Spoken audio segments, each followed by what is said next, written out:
آنے کی درخواست قبول فرمائی۔ آپ کی 12 کی 12 کتابیں اس وقت بھی میری میز پر موجود ہیں اور میں نے ان سے اس کیس میں بہت رہنمائی لی ہے۔ یہ فرمائیے کہ شرعی نقطہ نظر سے کیا ایک مسلمان لڑکی کا غیر مذہب میں نکاح جائز ہے؟ اہل کتاب میں جائز تو ہے، لیکن ایسا نہ ہو تو بہتر ہے۔ وضاحت فرمائیے گا۔ ناپسندیدہ ہے خدا کی نظر میں، لیکن ناپسندیدہ تو شراب پینا بھی ہے، جھوٹ بولنا بھی ہے۔ ہم شرابیوں کو یا جھوٹوں کو اسلام سے خارج تو نہیں کر دیتے۔ اس بچی کے بیان کی جو نقل آپ نے مجھے عنایت کی تھی، میں نے اسے بہت غور سے پڑھا ہے۔ اس کیس میں تو جائز ناجائز کا سوال ہی پیدا نہیں ہوتا، کیونکہ یہ لڑکی تو مسلمان ہی نہیں ہے۔ کیا فرما رہے ہیں مولانا آپ؟ اس کے باپ کا نام حسین شاہ ہے، سید ہیں۔ بس کیا صرف نام مسلمانوں والا ہونا کافی ہے؟ عیسائیوں کے ملک میں پیدا ہوئی، عیسائی عورتوں نے اس کی تربیت کی، نام عیسائیوں والا رکھا گیا، باپ نے بغیر شادی کے اسے مائیں لا لا کے دی، اور آپ اس پر یہ الزام لگا رہے ہیں کہ یہ غیر اسلامی کام کر رہی ہے۔ سبحان، یہ تو ویسا ہوا کہ کسی کے ڈاکٹر بننے سے پہلے آپ اس پر اعتراض کریں کہ اسے آپریشن کرنا نہیں آتا۔ تو آپ کے خیال میں قصوروار کون ہے؟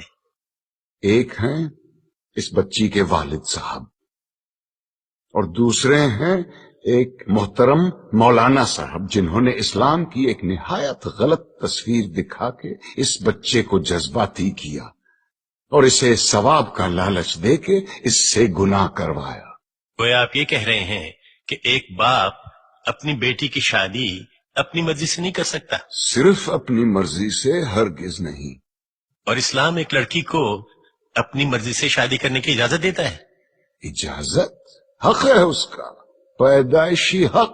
حدیث کی کتاب کھول کے دیکھیے، ناسائی والیوم 2 چیپٹر کتاب النکاح ورق نمبر 403۔ نبی کریم صلی اللہ علیہ وسلم کے پاس ایک عورت آئی، کہنے لگی یا رسول اللہ، میرے والد نے مجھ سے پوچھے بغیر میری شادی کرا دی تھی، مجھے اپنا خاوند پسند نہیں ہے، میں کیا کروں؟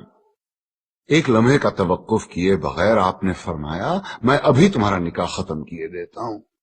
وہ بولی بس رسول اللہ، مجھے طلاق نہیں چاہیے، میں صرف اپنا حق معلوم کرنا چاہتی تھی۔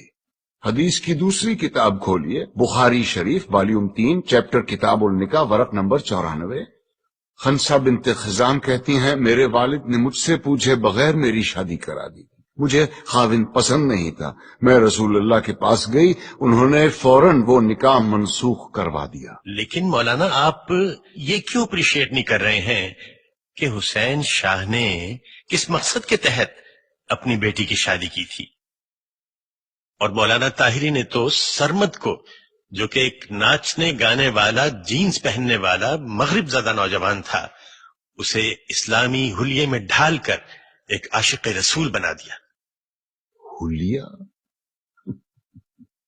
اسلامی حلیہ اور گانا بجانا یعنی موسیقی، دونوں بہت اہم موضوع چھیڑ دیے ہیں آپ نے۔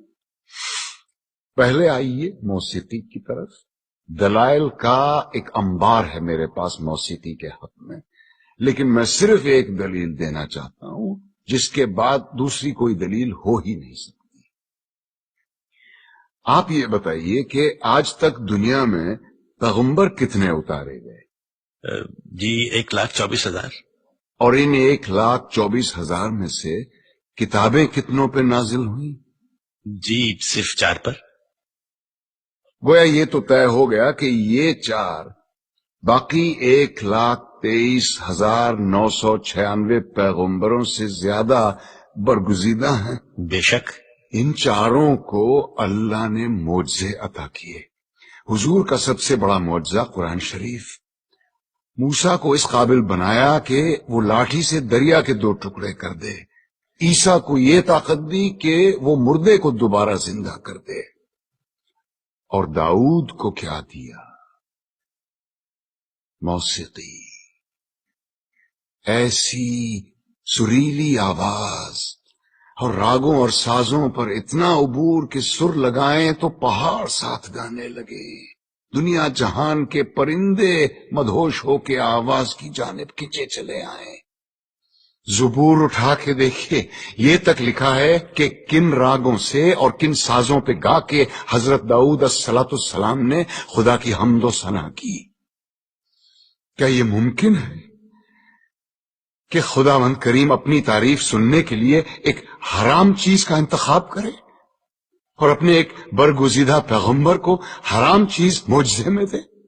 کیا یہ ممکن ہے کہ نبی کریم صلی اللہ علیہ وسلم موسیقی کو حرام بھی سمجھیں اور حضرت عائشہ رضی اللہ عنہا سے یہ بھی پوچھیں کہ برات جس قبیلے میں گئی ہے وہ انصار ہیں اور انصار موسیقی کے بہت رسیا ہوتے ہیں، کیا تم نے برات کے ساتھ کچھ گانے والیاں بھی بھیجی ہیں یا نہیں؟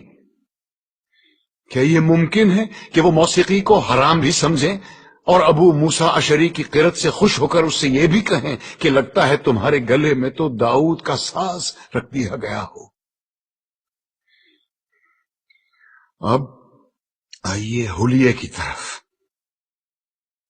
آپ نے کہا جنس زدہ نوجوان یا اسلامی حلیہ۔ افسوس، صد افسوس، ہم نے معاشرت اور مذہب کو آپس میں کیسا گڑ مڈ کر دیا ہے۔ لباس کا تعلق معاشرت سے ہے، مذہب سے بالکل نہیں۔ یہ کیسے ممکن ہے کہ ایک ایسا دین جو بقول ہمارے ساری کائنات اور تمام زمانوں کے لیے اتارا گیا، وہ لباس کے لیے کسی ایک خاص یونیفارم پر اصرار کرے؟ اور ہم اتنے معصوم ہیں کہ الاسکا کے برفیلے میدانوں میں یا نیوزی لینڈ کی منجمد پہاڑوں میں بھی اگر کوئی اسلام قبول کرے تو ہم اس سے کہیں گے کہ اسلام کی تعلیمات تو ہوتی رہے گی، پہلے شلوار پہنو اور اسے ٹخنوں سے اوپر رکھو۔ اور یہی رویہ ہمارا داڑھی کے سلسلے میں بھی ہے۔ لیکن داڑھی تو مولانا آپ نے بھی اتنی لمبی رکھی ہوئی ہے۔ الحمدللہ، مگر اپنی مرضی سے رکھی ہے، دین نے فرض نہیں کی مجھ پہ۔ دین میں داڑھی ہے، داڑھی میں دین نہیں۔ سنت موقدہ ہے، رسول اللہ کی تھی، جو عاشق رسول ہے وہی داڑھی رکھتے ہیں۔ بالکل درست فرمایا آپ نے، لیکن داڑھی عشق کا آغاز نہیں، انتہا ہے بیٹے۔ عشق جب انتہا کو چھوتا ہے تو عاشق کا جی چاہتا ہے کہ وہ بھی دکھنے میں اپنے محبوب جیسا بن جائے۔ کیا خوب کہا ہے کسی پنجابی صوفی شاعر نے، سیونی مینو رانجھا آکھو ہیر نہ آکھو کوئی۔ کہیں ہم غلطی تو نہیں کر رہے ہیں کہ عاشق کا پہلا قدم عشق کی آخری سیڑھی پہ رکھوا رہے ہیں؟ کیا وجہ ہے بیٹے کہ اتنے لمبی لمبی داڑھیوں والے 3-3 4-4 حج کیے ہوئے حاجی صاحبان اسمگلنگ کرتے یا جھوٹ بولتے عام نظر آتے ہیں؟ وجہ یہ ہے کہ مجھ جیسے ناسمجھ عالم سارا زور داڑھی رکھنے اور شلوار پہننے پر ہی دیتے ہیں۔ کہیں ہم غلطی سے عاشق رسول کے بجائے عاشق ابو جہل تو نہیں پیدا کر رہے ہیں؟ کیونکہ داڑھی تو ابو جہل کے بھی تھی، لباس بھی وہی تھا جو رسول اللہ زیب تن فرماتے تھے۔ ترتیب الٹی ہے بیٹے، پہلے ظاہر نہیں، پہلے باطن کو ٹھیک کرو۔ اندر آگ لگاؤ، باہر خود بخود آئے گی، ورنہ یہی ہوگا کہ لوگ حرام کی کمائی جیب میں ڈالے حلال گوشت کی دکان ڈھونڈتے پھر رہے ہوں گے۔ اسلام یا میوزک اور اسلام یا پتلون میں سے یا نکال دو۔ یہ مت بھولو کہ اس ملک میں اسلام کی سب سے زیادہ خدمت دو ایسے آدمیوں نے کی ہے جن کے داڑھی بھی نہیں تھی اور جو کوٹ پتلون پہنا کرتے تھے، محمد علی جناح اور علامہ اقبال۔ آج تم بڑے فخر کے ساتھ ان دونوں کے نام کے ساتھ رحمت اللہ علیہ لکھتے ہو۔ مقدمے کا فیصلہ کل سنایا جائے گا۔ It's Daddy.